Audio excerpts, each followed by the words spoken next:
अन्नदाता अन्नदाता। नमस्कार, मैं रीनू यादव आप सभी दर्शकों का अन्नदाता कार्यक्रम में स्वागत करती हूं। किसान मौसम की परवाह किए बिना सभी के लिए अनाज उगाते हैं, जो कि हमारी सबसे बड़ी जरूरत है। यही किसान हमारे देश की अर्थव्यवस्था का निर्माण भी करते हैं और अगर वही गरीब होंगे तो देश की प्रगति नहीं हो सकती। ऐसे ही किसानों की प्रगति के लिए हम खेती बाड़ी से जुड़ी बहुत सी नई लाभकारी जानकारियां हर रोज सुबह लेकर आते हैं। तो चलिए कार्यक्रम शुरू करने से पहले देखते हैं क्या है आज के अन्नदाता में। अब घर बैठे करवाएं आसानी से पशुओं की जांच।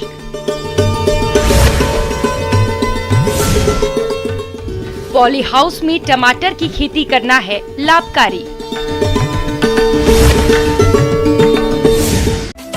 गांव-गांव में बसते हैं किसान, जो कि शहरों से काफी दूर होते हैं।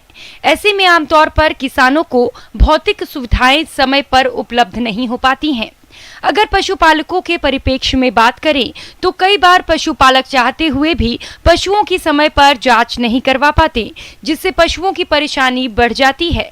ऐसे में पशुपालकों की समस्याओं को देखते हुए राष्ट्रीय डेयरी अनुसंधान संस्थान करनाल की ओर से टेस्टिंग ऑन व्हील्स के नाम से मोबाइल लैब तैयार की गई है, जो कि पशुपालकों के पास जाकर उनके पशुओं की जाँच कर मौके पर ही रिपोर्ट देगी।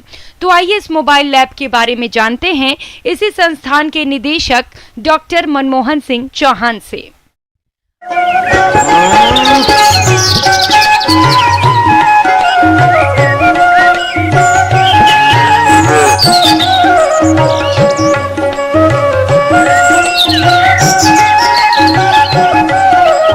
राष्ट्रीय डेयरी अनुसंधान संस्थान पिछले 99 सालों से देश की सेवा कर रहा है और इस सेवा के तहत राष्ट्रीय डेयरी अनुसंधान संस्थान ने कई तकनीकों का विकास किया है और जो भी हमारी तकनीकी हैं हम चाहते हैं कि वो हमारे जितने भी किसान भाई हैं उन तक ये पहुँचे। हालांकि पहले भी हम समय समय पर लगातार अपनी तकनीकियों को किसान भाइयों तक पहुँचाते रहे हैं, अपने स्टेक होल्डर तक पहुँचाते रहे हैं, लेकिन ये हमने एक नया सा ये प्रयास किया है जिसमें हमने ये कहा है कि किसान अब अपने उन्हीं के द्वार पर जो हमारी तकनीकी है, जैसे हमारे टेस्टिंग की तकनीकी है, बीमारी जांच की तकनीकी है, या उसके अलावा जो दूध है, दूध से जो हमारे जो प्रोडक्ट बन रहे हैं उसको ठीक से जांच की तकनीकी है, उस पर उन्हीं के द्वार पर इसका अवलोकन करेंगे। वहीं पर हम उसको एनालाइज करेंगे और किसान भाइयों को बताएंगे कि इसमें ये बीमारी है या इसमें ये कमी है, इसमें वो कमी है। राष्ट्रीय डेयरी अनुसंधान संस्थान करनाल की ओर से टेस्टिंग ऑन व्हील्स नाम से मोबाइल लैब तैयार की गई है। यह एक चलती फिरती लैब है जो शहरी क्षेत्रों में फिलहाल दूध की गुणवत्ता की जांच करेगी। वहीं ग्रामीण क्षेत्रों में गांव-गांव जाकर पशुओं में थनैला बीमारी सहित साइलेंट हीट और पेट के कीड़ों की जांच करेगी। एक आपने सुना होगा कि गांव में जो हमारे दुधारू पशु होते हैं उनमें थनैला रोग मैस्टाइटिस हो जाता है और जिसकी वजह से उनको आपने देखा होगा कि कई बार थनों में सूजन आ जाती है। लगातार सूजन के बाद वो थन हमेशा के लिए खराब हो जाते हैं। तो उसको हमने ध्यान में रखते हुए हमने कहा कि हम वहीं पर किसान के दरवाजे में इस रोग के जो होने वाले की उसकी जो संभावना है, इसको बोलते हैं सब क्लिनिकल मैस्टाइटिस, उसको हम एकदम से चेक करेंगे और बताएंगे कि अगर ये है तो उसका तुरंत इसका ट्रीटमेंट होना चाहिए। और हम जाकर वहीं पर जो किसान के द्वार में उसके जानवर का भी हम वहीं पर जो है रोग का निदान करेंगे। इसके अलावा जैसे कि हमने देखा है कि गांव में अक्सर भैंसों में या जो दुधारू पशु हैं उसमें हीट आने की, जो गर्मी में आने की जो समस्या रहती है, वो समय पर जो गर्मी में नहीं आ पाते और या आते हैं तो जो हमारे किसान भाई हैं जो पशुपालक हैं वो पहचान नहीं पाते। तो हमने एक तकनीकी हमने जो निकाली है उसमें किट है, हीट डिटेक्शन मतलब किट के नाम से जानी जाती है और हम तुरंत वहीं पर किसान के दरवाजे में किसान भाई को बता देंगे कि इसमें ये हीट में आने वाली है या हीट में आ गई है, ताकि वो जो आगे की उसमें उचित कार्रवाई करें। दूध का भी हमने, क्योंकि दूध में अक्सर आपने अखबारों में भी सुना होगा, लोग भी कहते हैं कि कई बार डुप्लीकेट दूध मिल रहा है बाजार में और मिलावटी दूध होता है, जैसे कि हम बोलते हैं मिलावट है उसमें। तो हमने क्या किया कि हम मिलावट के जितने भी हमने किट यहाँ पर डेवलप की हैं, हम चाहेंगे कि जो दूध लेने वाले जो भी हमारे जो वहाँ किसान भाइयों से जो कंज्यूमर है वो उसको जो है ढंग से मतलब टेस्ट करके देख सकते हैं कि जो दूध वो ले रहे हैं वो ठीक है कि नहीं है, क्या उसमें मिलावट तो नहीं है। और क्या उसके अलावा हम ये भी करेंगे कि वो देसी गाय का दूध है या विलायती गाय का दूध है या भैंस का दूध है, इसका भी हम अवलोकन करके उनको बताएंगे। NDRI के निदेशक डॉक्टर मनमोहन सिंह चौहान ने कहा कि ये मोबाइल लैब पशुओं की मौके पर ही ऑन द स्पॉट जांच कर रिपोर्ट देगी और पशुपालकों को पशुओं की जांच कराने पर कोई भी शुल्क नहीं देना होगा। देखो, एक चीज आपको है कि जब आज कोविड-19 जिसमें आना जाना हम लोगों ने बड़ा कम कर दिया है और अक्सर आप एक जगह से दूसरी जगह जाने में आप कतराते हैं, इसको हमने ध्यान में रखकर ये हमारा विचारा है कि टेक्नोलॉजी ऑन व्हील, हम जो भी हमारे ग्राहक जो दूध लेने वाले हैं, जो किसान भाइयों से दूध लेते हैं या जो दूसरे वेंडर से दूध लेते हैं, उनके दरवाजे में इसकी टेस्टिंग हो। तो ये जो होगा कि वहीं पर अगर दरवाजे में उपलब्ध है, 2 लोग 3 लोग यहाँ पर होंगे, वो किसान भाई अकेला होगा, वो अपनी चीज़ें वहाँ पर देकर और टेस्ट करवा देगा। नहीं तो क्या होगा कि किसान यहाँ आने में सोचता है कि जाऊँ न जाऊँ, फिर वो बड़ी उसको दिक्कत होती है। ये सब चीज़ को ध्यान में रखते हुए किसान भाइयों, अभी तक आपने खेती से जुड़ी कुछ उपयोगी जानकारियां देखी हैं। अब लेते हैं एक छोटा सा ब्रेक, जल्द ही लौटेंगे। कार्यक्रम में आगे भी खेती बाड़ी से जुड़ी बहुत सी महत्वपूर्ण जानकारियां, तो बने रहिए हमारे साथ।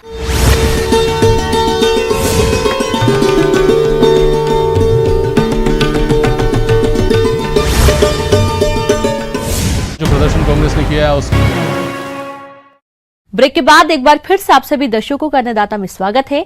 अब रुक करते हैं अगली कड़ी की ओर।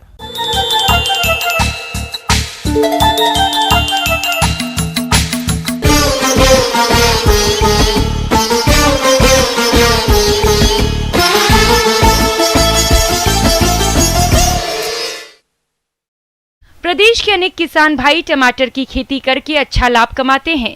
इसी बात को ध्यान में रखते हुए जिन किसानों ने टमाटर की नर्सरी डाली थी, वे रोपाई योग्य तैयार है। और जो किसान भाई पॉली हाउस में टमाटर की रोपाई करना चाहते हैं, तो वो कैसे करें पॉली हाउस में वैज्ञानिक तकनीक से टमाटर की रोपाई। आइए जानते हैं विषय विशेषज्ञ हेमलता वर्मा से।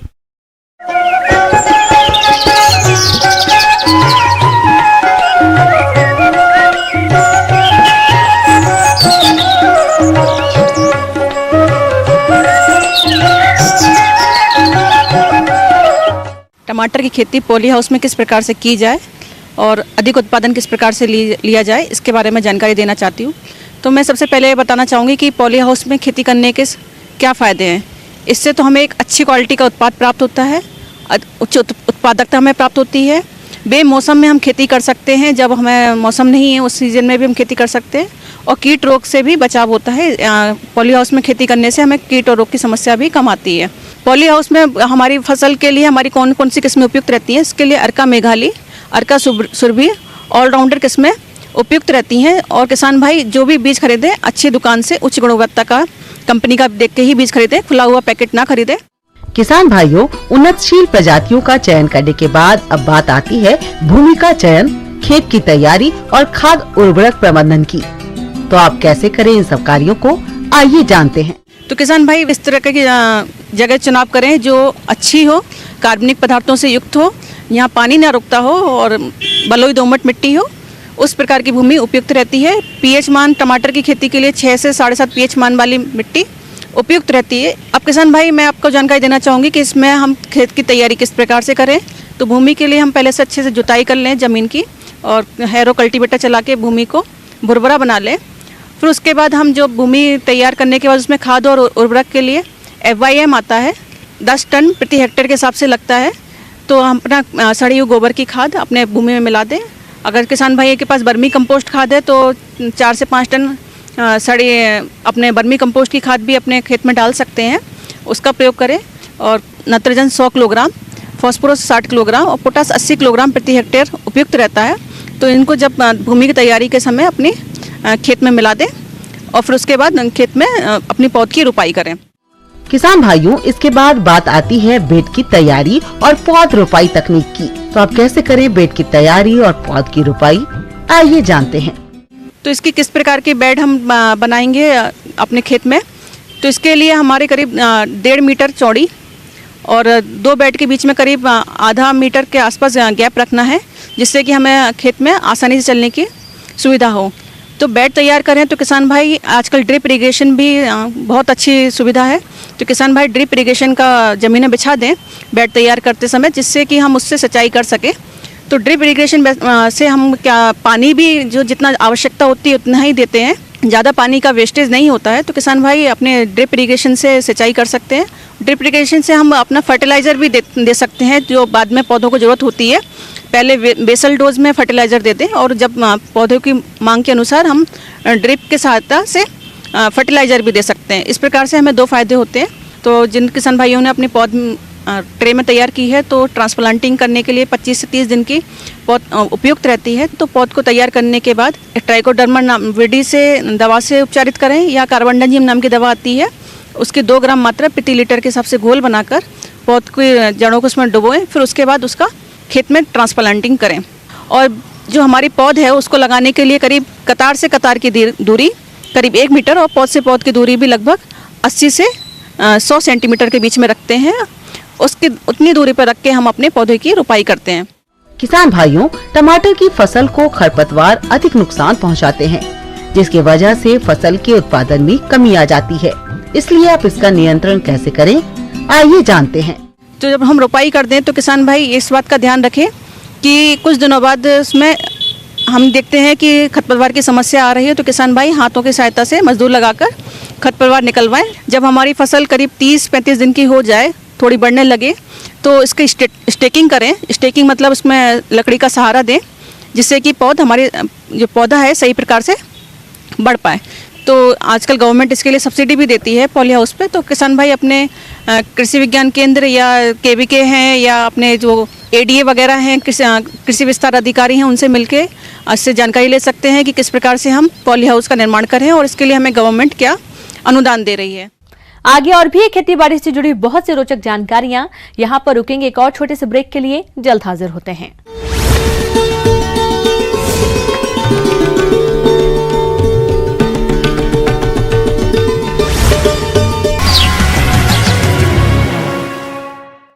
ब्रेक के बाद एक बार फिर से आप सभी दर्शकों का अन्नदाता कार्यक्रम में स्वागत है। बढ़ते हैं अगली प्रस्तुति की ओर।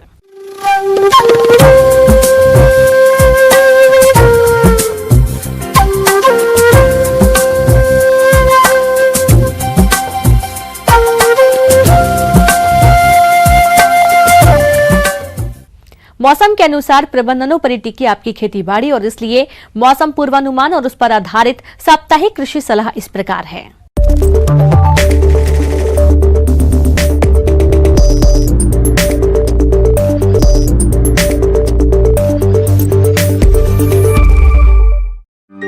ग्रामीण कृषि मौसम सेवा भारत मौसम विज्ञान विभाग जिला जयपुर द्वारा भेजे गए मौसम पूर्वानुमान रिपोर्ट के आधार पर इन क्षेत्रों में आगामी 3 दिनों के दौरान हल्की वर्षा की संभावना है। अधिकतम तापमान 36 डिग्री सेल्सियस और न्यूनतम तापमान 24 डिग्री सेल्सियस रहने के आसार हैं। ऐसे में इन क्षेत्रों के किसान भाइयों को सलाह दी जाती है कि खरीफ में दलहनी फसलों जैसे मूंग, मोठ व चौला इत्यादि की पकी हुई फलियों की तुड़ाई कर लेवें। मिर्च की फसल में पर्णकुंचन और मोज़ेक रोग को फैलने से रोकने के लिए प्रभावित पौधों को उखाड़कर जला दें और डाइमेथेट 30 EC की 1 मिलीलीटर मात्रा प्रति लीटर पानी की दर से घोलकर छिड़काव करें। किसानों को सलाह दी जाती है कि वे जल संचयन टैंक या जल संचयन की किसी भी विधि से भविष्य के लिए वर्षा जल की एक बूंद को संरक्षित करें। मूंग की फसल में पित्त सिरा मोज़ेक रोग की रोकथाम के लिए रोग का प्रकोप दिखाई देते ही डाइमिथेट 30 EC दवा की 1 लीटर मात्रा प्रति हेक्टेयर की दर से छिड़काव करें। खरीफ फसलों को सफेद लट कीट से बचाने के लिए इमिडाक्लोप्रिड 17.8 एसिड दवा की 300 मिलीलीटर मात्रा प्रति हेक्टेयर की दर से उपयोग वर्षा होने से पहले 80 से 100 किलोग्राम मिट्टी में मिलाकर करें। बारिश न होने पर सिंचाई जल के साथ प्रयोग करें। बाजरा की फसल में मृदु रोमिल आशिता रोग के लक्षण दिखाई देने पर रोग की रोकथाम के लिए जिनेब 2.5 किलोग्राम या मैंकोजेब 2 किलोग्राम प्रति हेक्टेयर की दर से छिड़काव करें। नींबू वर्गीय पौधों पर डाईबैक रोग के लक्षण दिखाई देने पर रोग की रोकथाम के लिए कॉपर ऑक्सीक्लोराइड की 3 ग्राम मात्रा प्रति लीटर पानी की दर से घोलकर छिड़काव करें। किसानों को सलाह दी जाती है कि वे सब्जियों में बारिश के बाद कीट प्रबंधन के लिए इमिडाक्लोप्रिड 17.8 एसिड दवा की 1 मिलीलीटर मात्रा प्रति 3 लीटर पानी में घोलकर बोरर और चूसने वाले कीटों को नियंत्रित करने के लिए उपयोग करें या एसिटामिप्रिड 1 मिलीलीटर प्रति 3 लीटर पानी की दर से घोलकर छिड़काव करें। जल्दी बोई गई ग्वार की फसल में रस चूसने वाले कीटों को नियंत्रित करने के लिए डाइमिथेट 30 EC दवा की 250 मिलीलीटर या थाइमेथाक्साम 25 WG की 0.5 मिलीलीटर प्रति लीटर पानी की दर से घोलकर छिड़काव करें। मूंगफली की फसल में टिक्का रोग से पौधों की पत्तियों पर गहरे भूरे काले रंग के धब्बे पड़ जाते हैं। इस रोग की रोकथाम के लिए रोग दिखाई देते ही कार्बेंडाजिम 1 ग्राम प्रति लीटर पानी की दर से घोलकर छिड़काव करें। पेड़ के चारों ओर पानी जमा न होने दें। पौधों का बेसिन बाकी बाग की मिट्टी से थोड़ा ऊंचा रखें।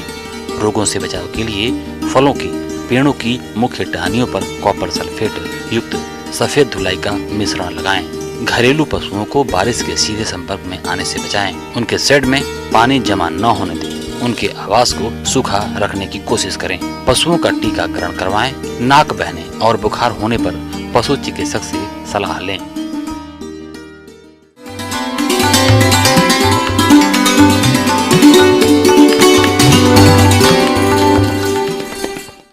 अन्नदाता हेल्पलाइन निशुल्क फोन संपर्क सेवा के माध्यम से आपके द्वारा पूछे गए प्रश्नों में से 1 या 2 महत्वपूर्ण प्रश्नों को हम अपने कार्यक्रम में शामिल करते हैं और इसी के तहत आज का चयनित प्रश्न और उसका जवाब इस प्रकार है।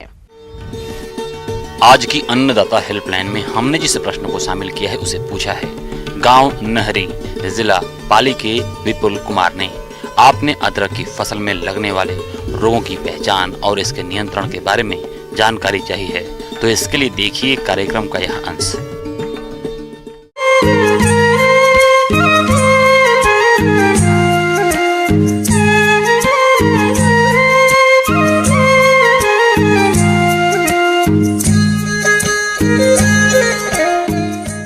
अपनी एक बीमारी जो रहती है वो बहुत ही भयंकर रहती है, जिसके कारण आपकी फसल पूरी तरह नुकसान हो सकती है, जो कि आर्द्र गलन के नाम से जानी जाती है, जड़ सड़न के नाम से जानी जाती है, प्रथम सड़न के नाम से जानी जाती है और आपको दूर से ही पौधे में देखने को मिल जाएगी, जो कि पूरे पैच एक पौधे से शुरू होती है और पूरा पैच का पैच आपको देखने को मिलता है।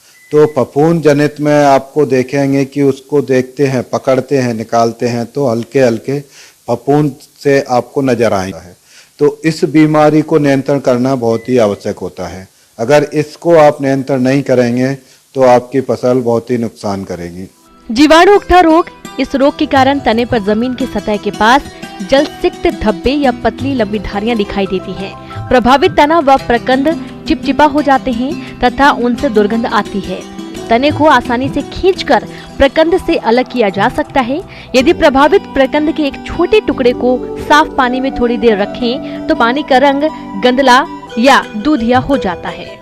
तो ये दोनों की अलग अलग पहचान रहती है और इनको नियंत्रण करना भी अलग अलग ही तरीका रहता है, जिसमें अपन फफूंद जनित अगर नियंत्रण करना चाहेंगे तो दोनों के लिए महत्वपूर्ण रहता है कि जहां आपकी फसल लगी है उसमें अगर ये प्रारंभिक अवस्था में आ गई तो उस पौधे को आप निकाल के अलग कर दीजिए और वहां की कोशिश करें कि कुछ मिट्टी भी उस पौधे के साथ निकाल के उसको अलग कर दें।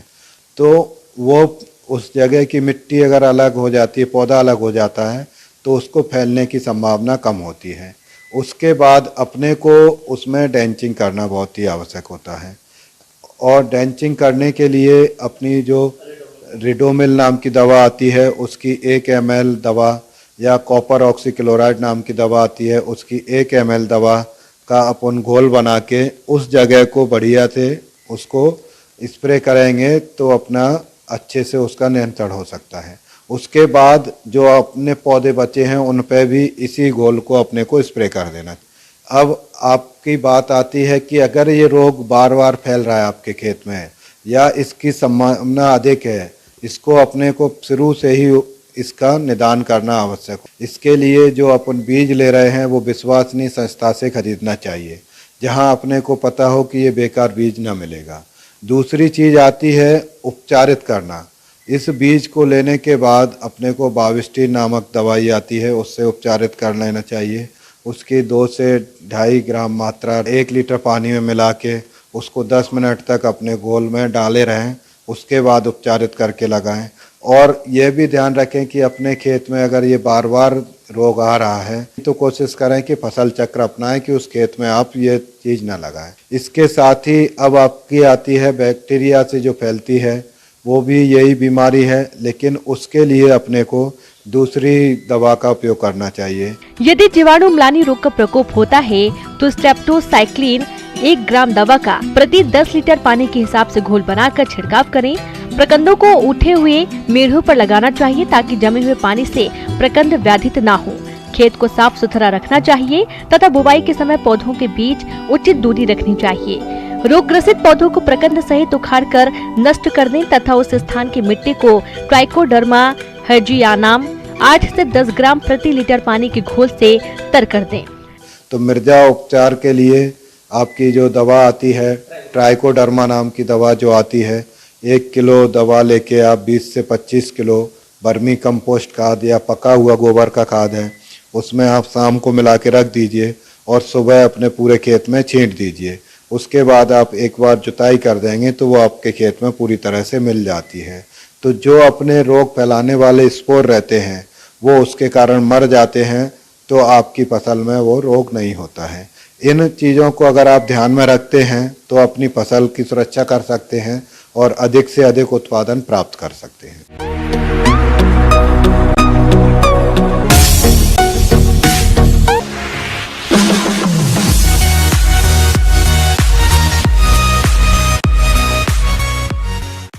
आइए अब एक नजर डालते हैं राज्य की कुछ चुने हुए मंडियों के प्रमुख फसलों के बाजार भाव पर।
किसान भाइयों, अन्नदाता आपकी सेवा के लिए संकल्परत है। कृषि संबंधित समस्या एवं सुझावों के लिए आप हमें इस पते पर संपर्क कर सकते हैं। प्रोड्यूसर अन्नदाता news 18 Rajasthan, Ramoji film city Hyderabad 501512। साथ ही आप हमें ईमेल भी कर सकते हैं। हमारा ईमेल है p18annadatarajasthan@nw18.com। और इसके अतिरिक्त आप हमें निःशुल्क हेल्पलाइन नंबर पर सोमवार से शनिवार सुबह 10 से शाम 4 बजे के बीच संपर्क कर सकते हैं। किसान भाइयों, अब समय हो रहा है आपसे विदा लेने का, तो हमारी अन्नदाता टीम को दीजिए इजाजत। कल फिर आपसे मुलाकात होगी कृषि संबंधित कुछ और महत्वपूर्ण जानकारियों के साथ। नमस्कार।